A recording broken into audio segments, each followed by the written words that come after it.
Okay, I just learned we have a clear bag policy at the stadium. My wife is set.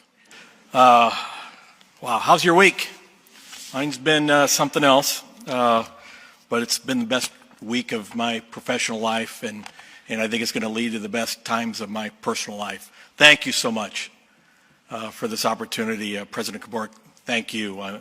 The trust and the confidence that you placed in me and my family to come here, and I know what this place is, and to think that I can stand here and be a part of it in this role, it's an opportunity of a lifetime for all of us, everyone in my family. I will clarify, though, President Bork made one mistake. He said it was about 4 a.m. It was 3:51 a.m. when we actually executed. I knew I was going to come work for the right guy, because at 2 o'clock he figured out how to execute a DocuSign agreement from someplace in his house. And we got that thing done, signed at 3:51. So 3:51 is like our time now. So if your phone ever rings at 3:51, I expect you to answer it, because it's just kind of our time. But I really appreciate you, and it did go fast forward. It was something else, and it'll be a story I'll tell for the rest of my life. Chairman Schaefer, I appreciate you being here, and I want you to know, I'll work on behalf of this athletic department day in, day out, but I'll work with the Regents on behalf of this university, on behalf of this state. I look forward to being a part of everything, not just the athletic department that this job brings. Thank you. Governor Pillen, and we had a great call during this search process, and I think what the governor did, just like he did today, was affirmed for me why this job and this place was going to mean so much.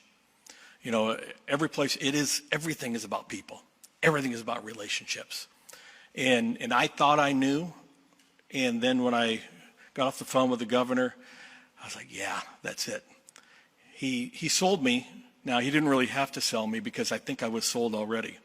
But he did affirm for me everything about this state, and it's about its people. And it is going to be a great honor and a great privilege to live and work in the state of Nebraska, Governor. Thank you. My time at Washington was certainly shorter than I expected it to be when I went there. I do want to thank President Kelsey for giving me the opportunity and all the support that everyone at Washington gave me. I wish nothing but the best for everyone at Washington, and appreciate what they did for me.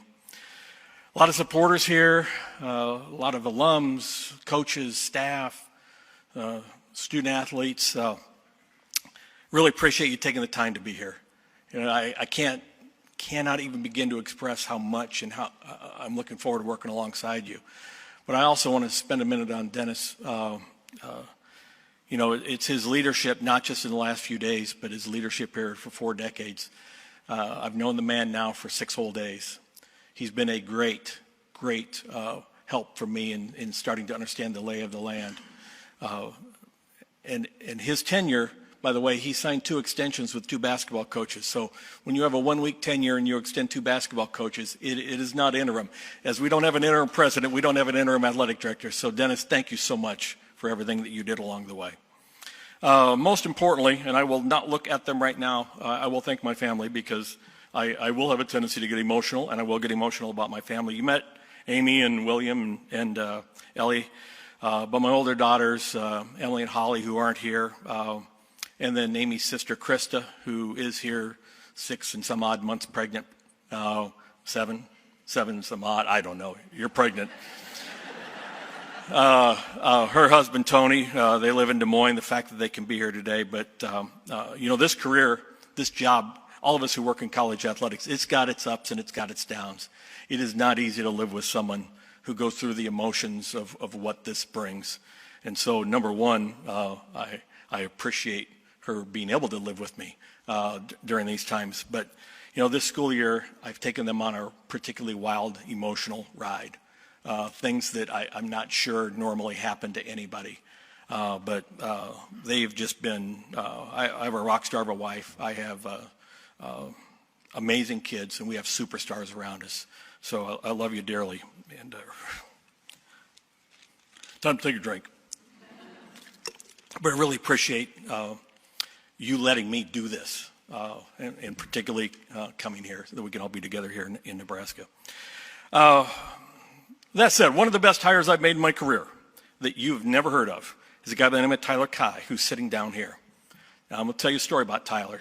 Tyler is a Nebraska native as a baby, right? But you grew up in Iowa.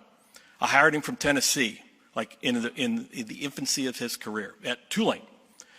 He was there for two years, and he went from here to running the whole advancement and development operation for us.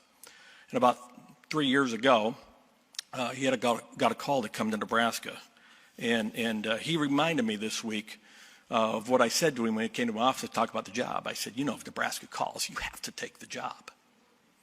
And so he left, and I gave him that advice, and I realized as I was thinking about this job when I first got the call, why I gave him the advice. Because when I was my son's age, Nebraska was the center of the universe, college football. We were winning national championships. I still hear Keith Jackson's voice calling these games, the reverence that he had for this university and this program. And I admired it. I wanted to be a part of it. And you know, when I was 9, I thought I was going to be a part of it. And I quickly realized genetically I had no chance to be a part of it in the way that I wanted to be a part of it. I'll give you a little bit of background on my athletic career. I was the backup kicker. I was also the backup holder. When it came time for a pinch runner in the last inning of the game and everybody else had played, that was my time. I was the 15th kid on a 13-man basketball roster, and if there had been a javelin catching position, that's where they would have put me. So it was not going to come on the field. My role or my path to getting involved in this was going to come off the field. When I went to Northern Iowa, Bob Bowlesby was the athletic director, a legend in athletics. And he became my mentor to this day. He is the one guy I called when this search came about. And when I laid everything out, and he said, "Are you crazy? Take that job." And that's what I wanted to hear. Just my mentor affirming what my own mind told me. And then we bonded a little bit over officiating, because I also officiated. I officiated because when I was coaching a group of 6th graders when I was in 12th grade, and I got a technical foul, and my principal was so offended by me, he said, "By golly, you're going to officiate. You're going to learn that you're going to have to respect those officials." So I started to officiate. You know, Fred, a lot's been said about, I hope he's a better athletic director than he was official. I just want to remind everyone, Fred is unbeaten in games that I have officiated. So I was pretty doggone good. I'll see if I can't work the Big Ten championship game next year. But all that, a different path, but all that led me back to the center of the universe, which is Nebraska athletics. It's a crazy, circuitous route, but it led me back here, and I'm so thrilled that it did. Chris mentioned there's so much momentum here right now, so much history, great coaches. The facilities are indescribable. Our student athletes, the passion in the fans, and I call that passion, Governor, a give a darn factor. I might use a different word for it from time to time, but give a darn factor. Nothing beats a high give a darn factor, and that give a darn factor exists here, every place, throughout the state, throughout the university, throughout the department. I love being a part of a great give a darn factor, but if you want to have a culture of success, those are the ingredients that will allow you to have success.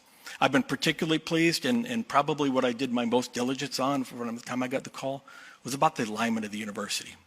You know, alignment's about common goals, common interests, common belief, common motivation. Alignment is about the willingness of everybody to get stuff out of the way to allow the whole to succeed. Alignment's not about decisions, and it's not about necessarily the people all being this, that, in the order that they are. Alignment comes from the governor, it comes from the board, it comes from the president, it comes from the chancellor, it comes from our faculty, it comes from the student athletes, it comes from a coach. Alignment is up and down. Is everybody willing to move mountains to put people in a position to succeed? That's alignment. And the alignment here is as good as anything I've ever seen any place. This is 17 years for me as an athletic director. I know the places I've been, I know the places I've been around. Trust me, the alignment is here to allow success.